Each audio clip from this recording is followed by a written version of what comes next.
wabarakatuh. Perkenalkan, kami dari kelompok 11 akan mempresentasikan sistem pengendalian manajemen dengan materi Reskilling Manager. Sebelumnya, perkenalkan, saya Erna Maya Zafitri, NIM belakang 075, kemudian ada Lailiati Hidayah, NIM belakang 073, selanjutnya yaitu Muhammad Muslih, NIM belakang 072, dan yang terakhir yaitu Nurmala Indah Setiani, NIM belakang 071.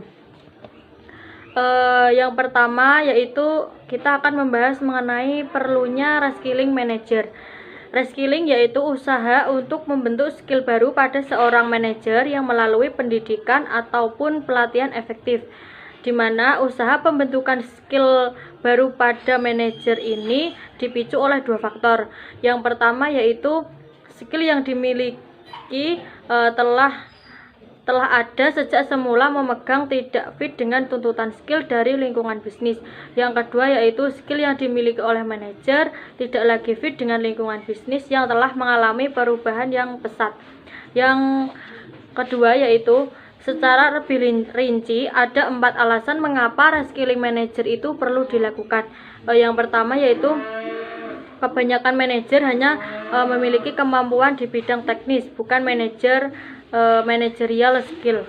Yang kedua yaitu umumnya organisasi tidak memiliki program untuk mendidik dan melatih manajerial skill bagi para pelaku manajemen.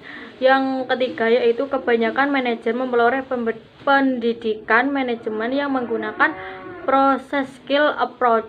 Yang keempat yaitu semua manajer untuk mempertanyakan kembali paradigma asumsi dasar core beliefs dan core value yang selama ini digunakan untuk mengelola organisasi tersebut. Kemudian yang B, konsep reskilling manager. Bagaimana masyarakat memilih manajer? Yang pertama, manajer dipilih karena memiliki kompetensi di bidang lain, bukan karena memiliki kompetensi manajerial. Yang kedua, umumnya orang yang dipromosikan ke posisi manajerial tidak memahami perannya sebagai manajer. Yang ketiga, umumnya orang yang dipromosikan ke posisi manajerial tidak memiliki managerial skill. Kemudian yang C, leadership dan managership. Pengertian kepemimpinan. Arti kepemimpinan dimaknai sebagai kemampuan mempengaruhi semua anggota atau kelompok agar bersedia melakukan kegiatan untuk mencapai tujuan organisasi.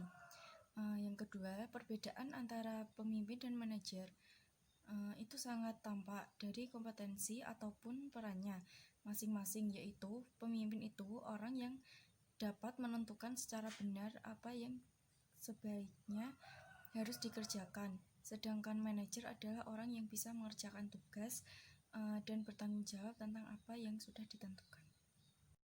Baik, saya Muhammad Musli akan menjelaskan mengenai pengelolaan perubahan dalam perusahaan.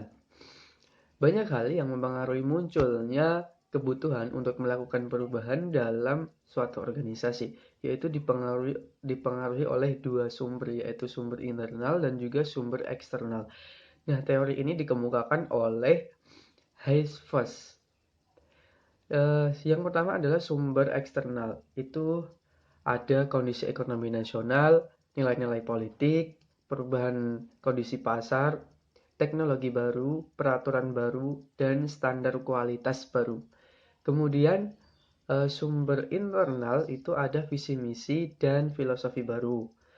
Terus strategi baru, redefinisi core business, restrukturisasi engineering organisasi, kondisi sumber daya manusia, dan juga yang terakhir perubahan budaya organisasi. Kemudian materi yang selanjutnya itu adalah shadow of managing, pengelolaan sisi bayangan organisasi atau the shadow side of organization. Sisi bayangan suatu organisasi adalah faktor-faktor yang berdampak positif maupun negatif terhadap produktivitas dan kualitas kehidupan kerja organisasi secara substantif dan sistematik. Namun tidak dijumpai dalam bagian organisasi pedoman organisasi dan juga tidak dibicarakan dalam forum resmi organisasi.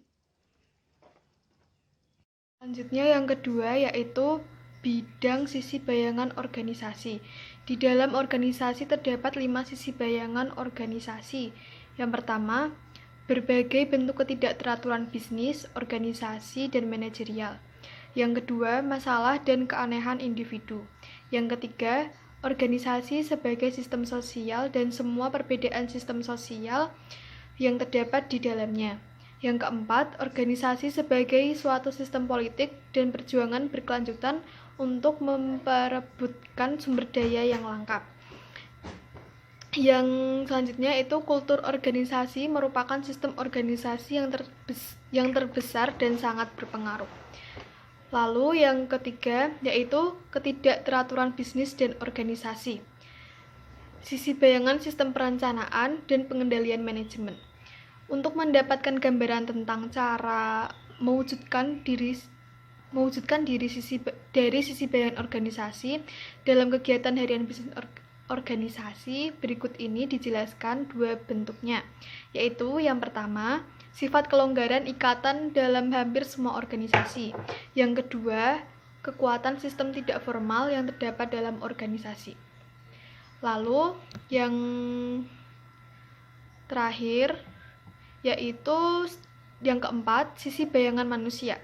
Keterampilan yang diperlukan untuk mengelola sisi bayangan orang ada beberapa keterampilan yang perlu dimiliki oleh manajer di dalam mengelola sisi bayangan orang.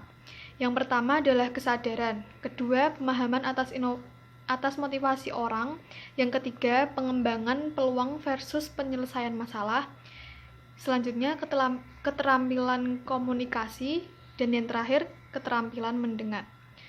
Sekian presentasi dari kelompok 11. Bila ada banyak kesalahan, mohon maaf. Wassalamualaikum warahmatullahi wabarakatuh.